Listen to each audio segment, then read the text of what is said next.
Hi there, and welcome to the Jane Anderson Show. I am so thrilled that you are here today and to be joining the Jane Anderson Show. If you're new to the show, I interview women who have consulting and thought leadership and advisory practices who are typically working with business to business and working sometimes with large organisations, medium organisations, or sometimes they might work with small business as well. So the purpose of the podcast is to introduce you to some of the people I've worked with, go behind the scenes, find out a little bit more about their story, how did they get to where they are, and also go a little bit behind the scenes. So what are some of the things that they've implemented in their practice to help them to grow? These women are typically successful. They've had their practices for some time, and so they've got some of the battle scars, and they have some really great insights and things to share with you. So we have a very special guest today, which I'll introduce very shortly.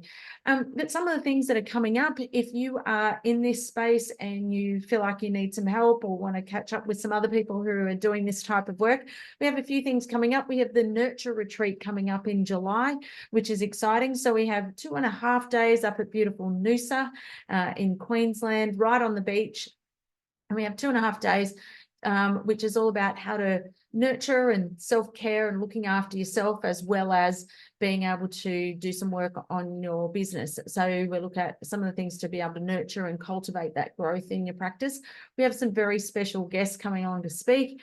So we have people like Alessandra Edwards, who is a high performance expert and really works around energy and the DNA of high performance. She's worked with lots of thought leaders and she totally gets this space. So she's agreed to come along and share her insights and for you to be able to go away and learn what you can do to really optimize your own energy. You know, this is a lonely game and there's only one of you, so we're going to do everything we can to look after ourselves. We've also got the one and only Keith Abraham coming to speak. Keith is the guru of speaking. He's been around delivering this type of work for over 30 years and one of the most experienced keynote speakers and consultants, advisors in the country. So he has been a wonderful advocate for our community and for women in consulting and thought leadership. So he's agreed to come in and share some of the things he's done to be able to do some self-care and to be able to nurture the growth in his practice. And we also have Mandy Napier. Mandy Napier is a mindset expert, and she's typically come out of working with high performance athletes, but she understands what this world is like. So we have some great special guests coming along. So the early bird closes very soon, so make sure you jump on and register. We'd love to see you there. And then the other thing that I've just put up on the website is the Content Creation Bootcamp. We have our next one coming up. I typically just run 2 of these each year. We did one in February, and the next one will be on at beautiful Kingscliff on the Gold Coast. And we'll have that, it'll be over the 2 days, and we create 12 months worth of thought leadership in 2 days. So we've run this program for many years. We've had over 600 people go through this program. And so we have lots of people who have frequent fly points on the program. They come back each time because we've got to keep cultivating that thinking and that IP and to be able to drive that thought leadership. So, so if you can make it, jump on the website. We'd love to see you, and I'd love to help you with your thought leadership. In the meantime, we have our very special guest today. So let me introduce you. Have you ever worked for a leader who seemed to just know what you needed? They seemed to really, they really believed in you, they had your back, and they opened doors for you, perhaps, based on what you were trying to achieve and where you're trying to go. At the same time, still, achieving organizational goals as well. Well, if you have, then they're probably the best years of your working life, because that kind of leader really brings out the best in you and everyone around them. And the secret sauce that they have is they're called attuned leaders. So our guest today is an expert in something called attuned leadership. She's been in the business since 2000. She wrote her PhD on it. She speaks at conferences, advises and runs training programs for organizations, and she works one-on-one coaching individuals to become more attuned. She's worked with some people from incredible organizations like Google, KPMG, BHP, Goldman Sachs, the ABC. She's been featured really widely in the media, so Business Insider, Channel 9, Radio National, The Age, and on news.com.au. Please welcome the runner-up, Miss Mansfield 1975, Dr. Michelle Pizer. Hi there, Michelle. Welcome. Thank you so much for joining us on the show. Oh, I'm thrilled to be here, Jane. Thank you. Michelle, you have had an incredible career, and you're Dr. Michelle Pizer, and so academic career as well. So can you share with us a little bit about your background and how you got into this sort of thought leadership advisory consulting space? Well, it wasn't by design, that's No? for sure. No, no.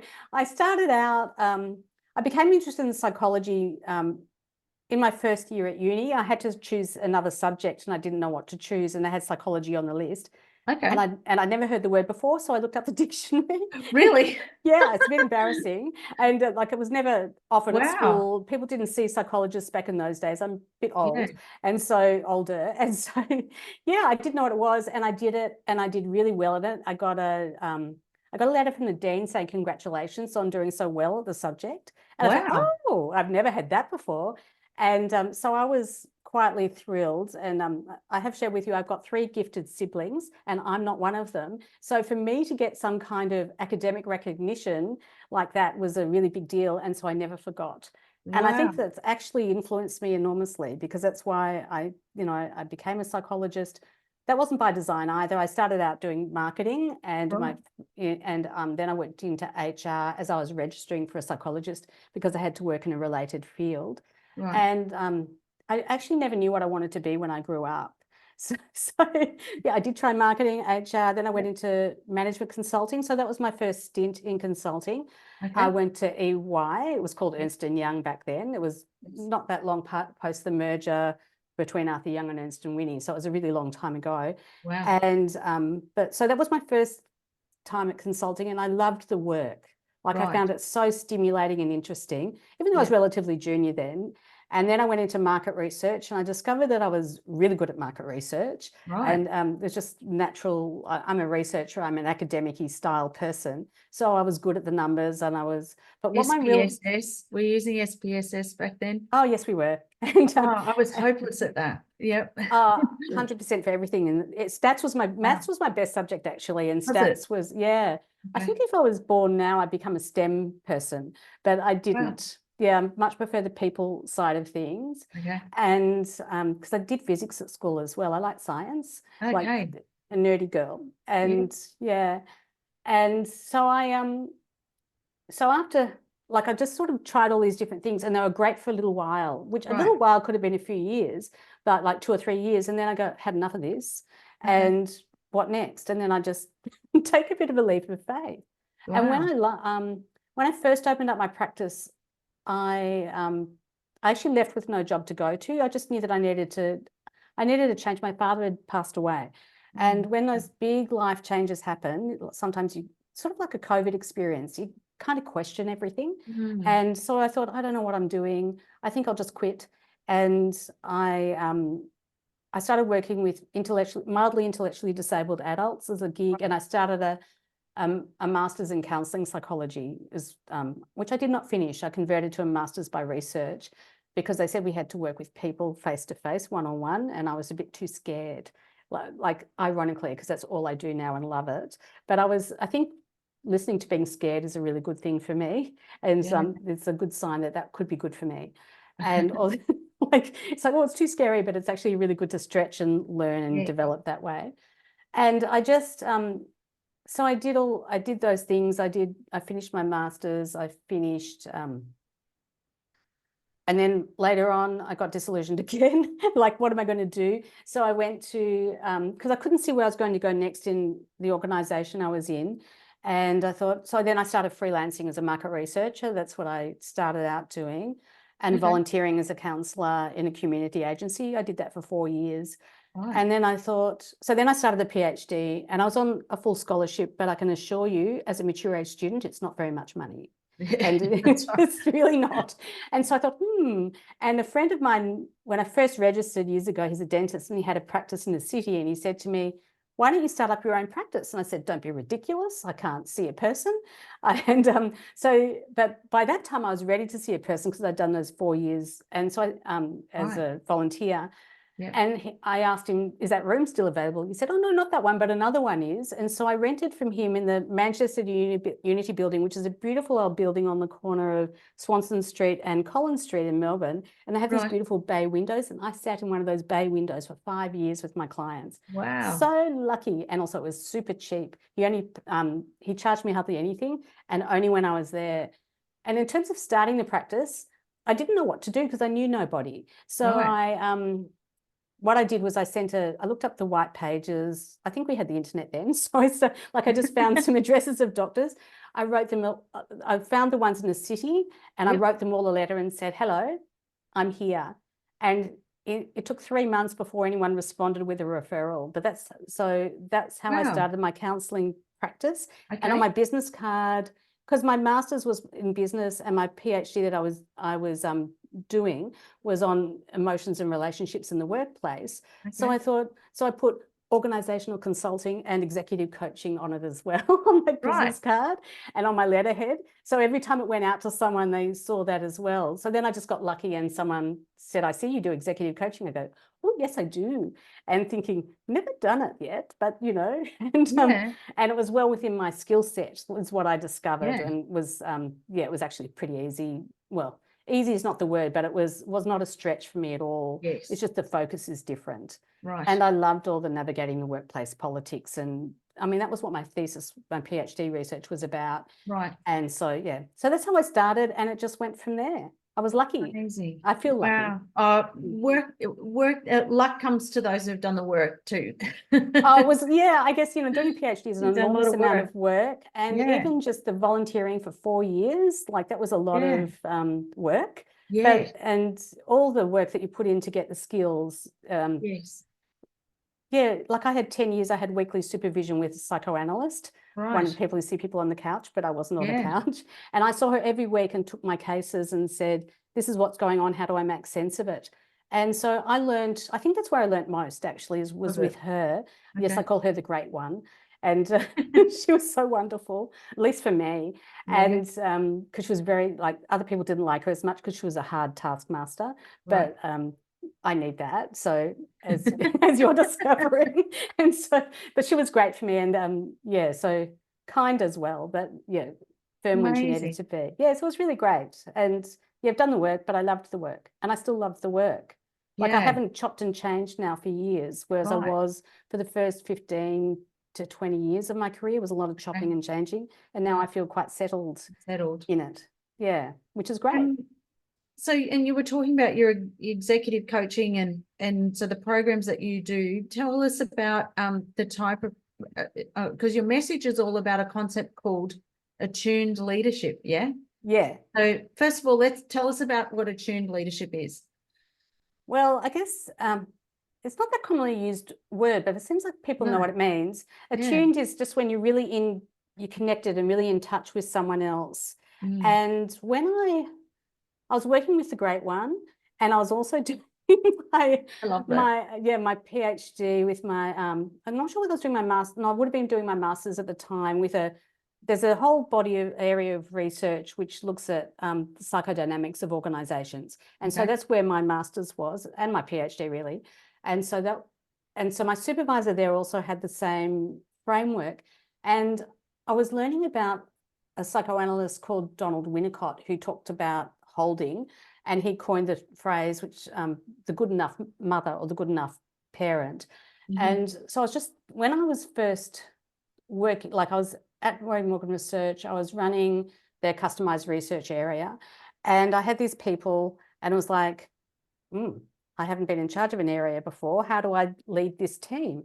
And so I was holding this good enough mother kind of idea in mind, but also he talks about the concept of a holding environment that a mother provides for their baby, which is to make them feel safe. The whole thing with psychological safety now is really about all that too. So making them feel safe and secure and being responsive as they need. And so it's that responsiveness. So you have to listen first, because what are going to be responding to. So you have to listen not just to the words, but with a baby, there's no words. So you have to, mums can read their babies because they're so attuned. It's that kind of attunement is what I was thinking about when I was first leading these people. And then I saw my job it's also about helping them. So I saw my job as actually helping them develop in their career, and not in terms of what the organisation needed, but also in terms of what they wanted for themselves, because you can't force someone to do anything. So I really needed to make sure that, well, where do you see yourself going? What do you want to do? And then doing my best to have them meet the requirements of the job as well as build the skills they needed. So it was actually and everyone needed something slightly different. Right. That's because, if I don't have children, but for people out there who are listening who have a different children, they'll know that each child has different needs and you need to respond accordingly. So it's the same for leadership. Right. Not that these are children, but it was just I was learning about it at the time, and I just found it worked so well. Yeah. And then, so once you've found out where they want to go, then you help them close that gap. Right. And with, secondments or training or on the job, whatever it is that is going to make most sense. Yes. And then what I found being like that was a bit intense at first with some of them as I was working out what they needed. And because sometimes they didn't know themselves. So I was working that out. And then helping them build those skills took a bit of hands-on time, but then you could let go. And like, it was a dream having them, like seeing them do the exponential growth. It was like, some people call it the hockey stick as well. It's like, it was such it was so rewarding. It was way better than, I loved doing research, but this was way better. Really? And way, way better. I loved the people side and the developing the people. And I found that in my jobs after that role as well. And I think that's what my work is about now, is providing that kind of environment where, like a Winnicott style of environment, where it's a safe place, a holding space, working out what they need and then helping them build those skills. So attuned leadership encompasses all those things. Right. And I think, because what I find, one of the people said, "You taught me how to think." And I thought that was the most flattering thing I'd ever heard, like being able to, how to go about thinking about the job, which is when they became so independent and good at it. Really? And and others have come back to me, another one, and said, "You were the best leader I've ever had." And they'd worked with quite a number since before and since me. Right. And I think it was also, I believed in them. Like, I could see, you've got something here. Let's see how we can make the most of it and get you more of what you want. So I think that's what I try and help other leaders do now. Because in the when I started in my practice, I did have more counselling than coaching. Right. And I was getting people very unhappy at work.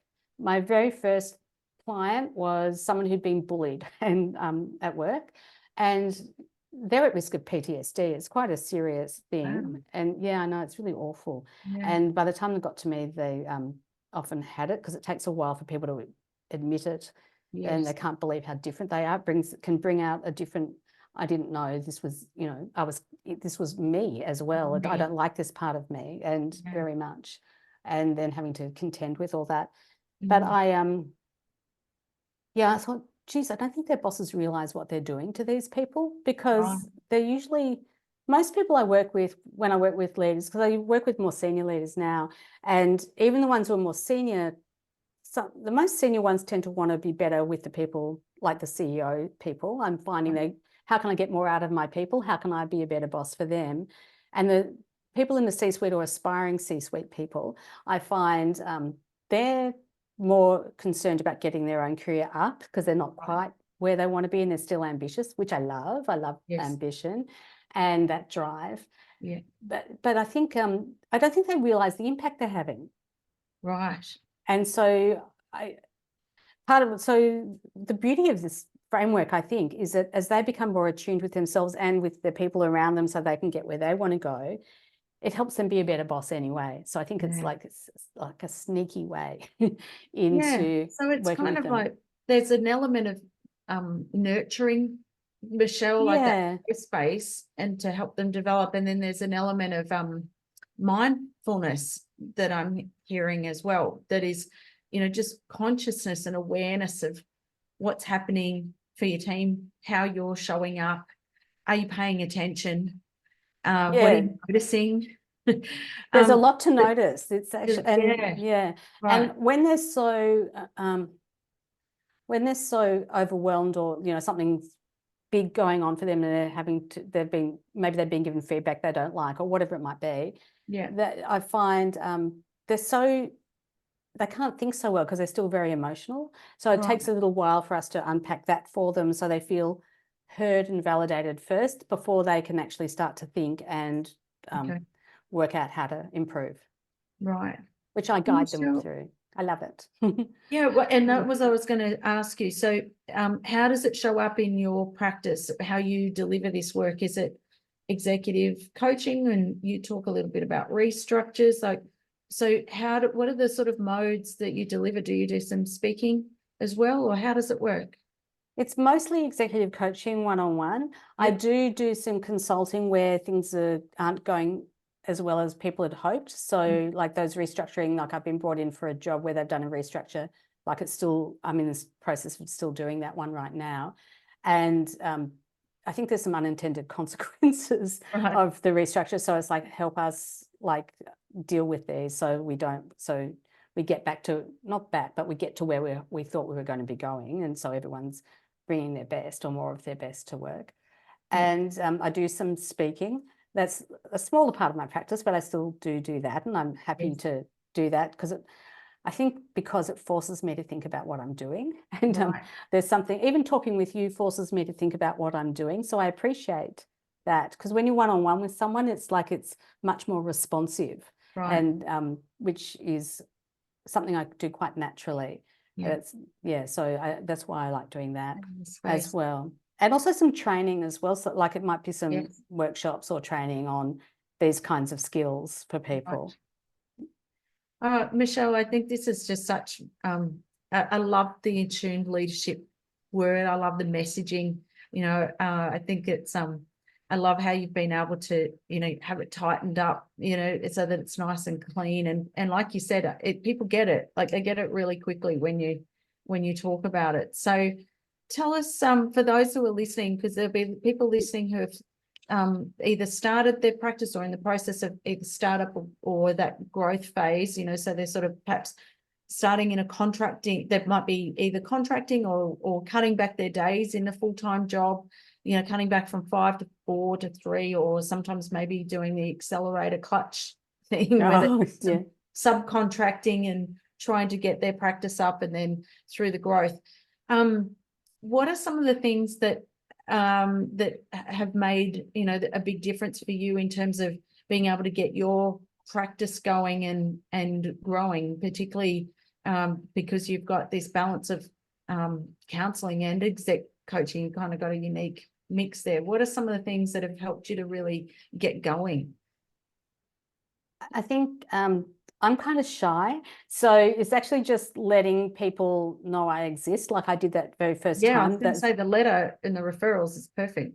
Yeah, that was that was a big first step. It was, and I remember spending hours and hours, like probably days and days and days on that that brochure, because I was so, is there too much to say? Like I was a bit like unsure, like what can you say, what can't you say? Also having the psychology, like being a registered psychologist also has some restrictions. So it can't be like a normal sales kind of thing, but still you can say what you do and who you are and who you like to work with and your experience and things.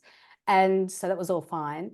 But yeah, I think it's getting out there, trying different things, seeing what you like to do and doing it. And I think it's doing it. I think Nike is right, just do it. And, and also I think being prepared to have the things not work. Like I know that I remember once I tried a webinar thing years ago. It was a telecall before webinars were a thing. And so it was a long time ago. And I remember no one showed up. I was really, not that no one showed up, no one signed up. And it was about, I think was the topic, it was about having a bully boss. And I thought, oh, maybe no one wants to admit having a bully boss. And I don't know, but anyway, it wasn't the forum. I think it was a mismatch, but so I didn't die. I was fine. And I actually had a student, I used to supervise students on placement from the Masters in Organisational Psychology at Deakin.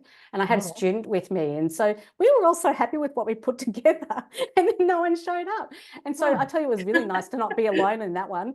Because sometimes it can be quite a lonely thing. And the first time I did a radio interview was that that experience. Like it's so like my adrenaline's going, and then you're on the radio, and then you hang up, and then there's nothing. And it was bizarro to me. I'd never had it before.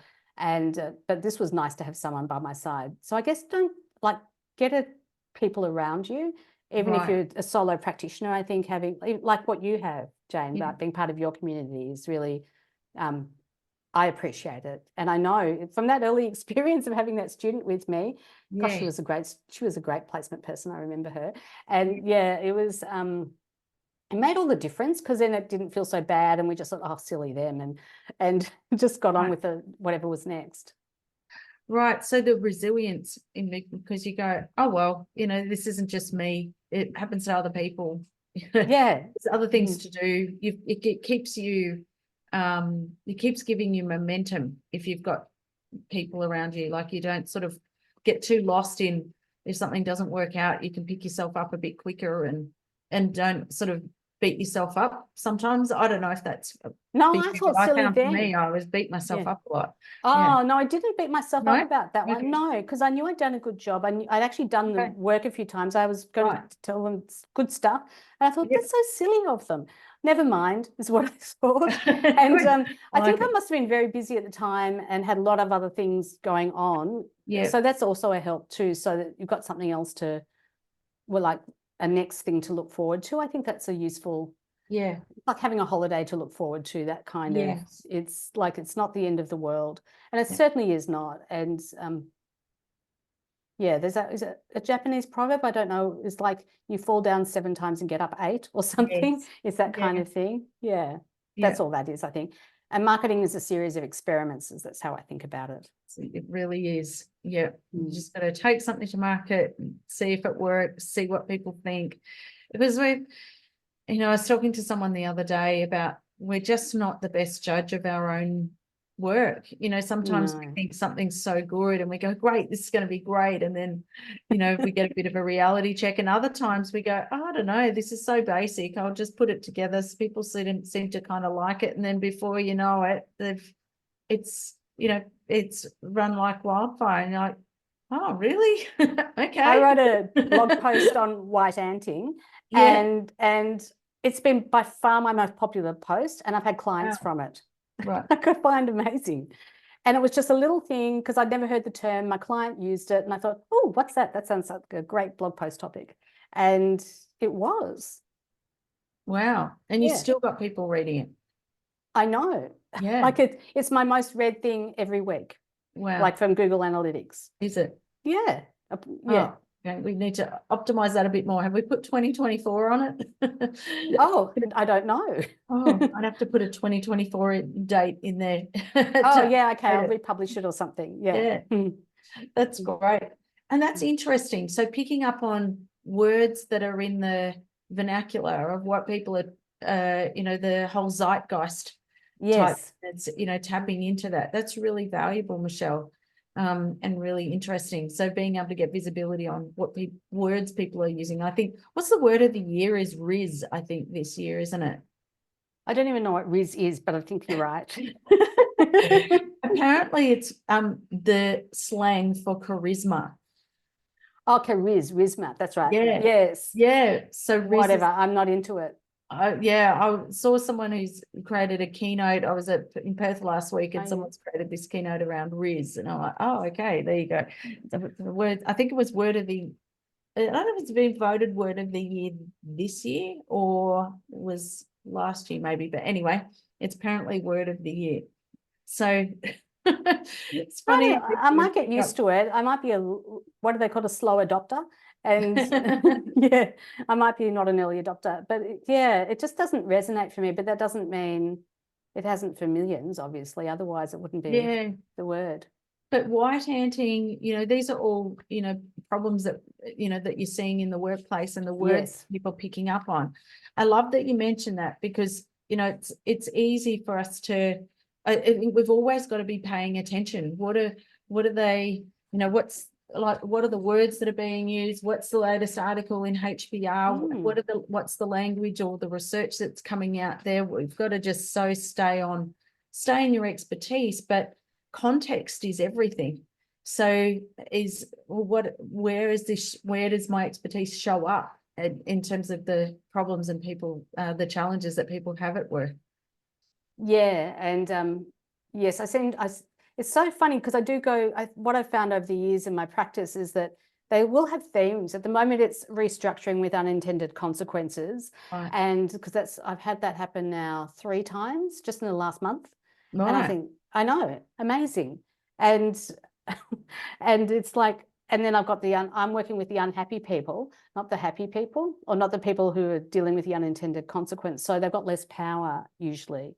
Like they're still very senior, all these people, but they're just, one down. So it's quite interesting that that's happened in my current practice. And like I've gone through having mostly lawyers to having mostly medical health, industry. So industries have changed over time too. And I don't know why, but it keeps me interested. It's the joy. Yeah. The joy of change. And yeah, like the variety. Yeah. So Michelle, what if someone was sitting here listening to you and they're thinking about, or they're trying to get their practice going, or they are in that sort of early growth phase? What tips or would you have any advice for them that might that for them to perhaps think about if they're in that stage of their growth? Yeah, I think patience, like there's and also be prepared for ups and downs as well. Like you'll have, record months and you think, oh, this is how it's going to be now. How cool. Yeah. And then all of a sudden the next month is not. And it's like, oh, so I guess putting aside money for the tax man and for the rainy day is something that is also, which I did have. And that also made me feel it made it easier for me to take the risks. That because it is like, it does feel like a risk and you can't know early on. So I think just those things and knowing that it takes time. But if you're loving the work, like we only live once, so you should enjoy it, is what I think. So if that's what you want to do, I think you should do it. Yeah. Right. And Michelle, if you had your time again, is there anything that you do differently? I think I would have asked for help sooner. I think I'm I was so used to doing everything on my own that I didn't think to. And then I had trouble finding the right help.